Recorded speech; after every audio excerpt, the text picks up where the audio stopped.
그러니까 딱 두 가지를 짚어보면 돼요. 과거의 사례는 어땠는지랑 그다음에 미래를 우리가 과연 정확하게 예측하고 있는지 이게 두 가지를 자료를 살펴보면 되는데 일단 과거의 사례를 보면은 우리가 이명박 정부 시절인 2011년 9월 달에 대규모 정전 사태가 발생했었잖아요. 근데 그 원인을 전문가들이 보통 노무현 정부에서 너무 이런 전력 수급 대책을 잘못 예측하고 그다음에 발전소 건설에 너무 게을렀기 때문이다라고 그렇게 분석을 하고 있습니다. 실제로 김대중 정부 때는 건설허가 원전을 이제 6기 건설허가 내고 준공도 6기가 나왔는데 노무현 정부 때는 당연히 이제 김대중 정부에서 이렇게 많이 지어놓으니까 전력 수급이 굉장히 풍부했던 거죠. 그러다 보니까 이제 노무현 정부 때는 2기만을 지어서 그 다음에 이제 이명박 정부에 들어섰을 때는 이것이 굉장히 부족해진 거예요. 근데 왜 저렇게 했냐면은 노무현 정부 때 이제 예측을 했는데 예측 결과가 굉장히 잘못됐다는 거죠. 그래서 실제로는 매년 평균 1.8%씩 늘어날 것으로 그렇게 예측했지만 2009년에서 2010년 사이에는 무려 10.8%가 늘어났어요. 전력 수요량이.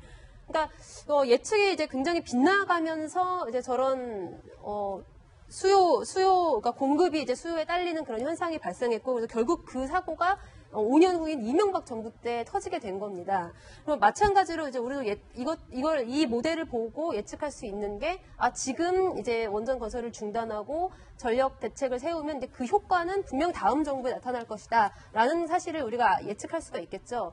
이제 그러면은 정부가 과연 어떤 근거로 그러면 이런 대책을 세운 것이냐를 보면은 전력 수요 전망 워킹그룹 자료를 토대로 했는데 이 자료가 과연 얼만큼 믿을 수 있는 것인가에 대해서 전문가들의 의견이 굉장히 분분히 나뉘고 있습니다. 근데 특히 우리가 4차 산업혁명 시대에 접어들면서 산업이 어떤 방향으로 발전시킬 수를 지금 예측할 수가 없잖아요. 근데 그러면 5년, 10년 내에 정말 빠르게 이런 산업 구도가 완전히 바뀌는데 그렇게 되면 전력 수요가 지금 예측한 것과 과연 맞을 것이냐. 그다음에 또 GDP 문제도 있습니다. 전력 수요량은 GDP와 굉장히 밀접한 연관관계가 있는데 GDP는 지금 일단 올해 초만 해도 원래는 2.6% GDP 성장 예상했다가 3%로 올렸잖아요.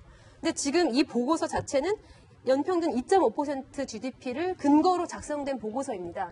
일단 GDP에 대한 예측마저도 정확할 수가 없다는 거예요. 근데 그렇게 치자면은 이 보고서만 믿고 정말로 전력 수요의 공급 차질이 빚어지지 않을 것이고 그다음에 전력 가격이 오르지 않을 것이라는 확신을 우리가 어떻게 가질 수 있느냐. 그리고 또 그 대안으로 제시되고 있는 이런 LNG와 신재생 에너지 같은 경우에 LNG는 기름 가격의 유가 상승에 굉장히 밀접하게 연관이 되어 있어요. 그럼 유가가 상승은 우리가 컨트롤할 수 있는 부분이 아니죠.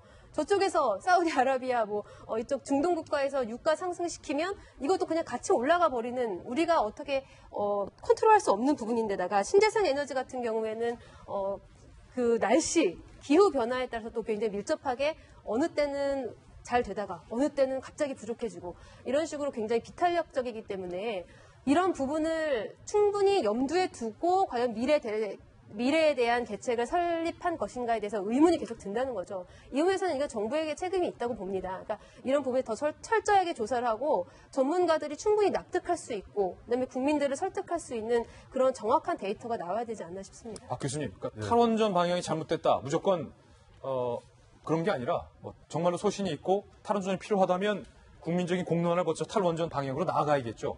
그런데 너무 급한 것이 아닌가. 대책은 세워가면서 차분히 가야 되는 것이 아닌가. 그런 의견은 왼쪽 오른쪽을 가릴 것 없이 중론인 것 같아요. 우리 김영근 교수 너무나 옳은 말만 하셨고 우리 김 변호사 통해서 정말 많은 걸 들었습니다. 이야기 공부하고 저만이 아닐 거예요.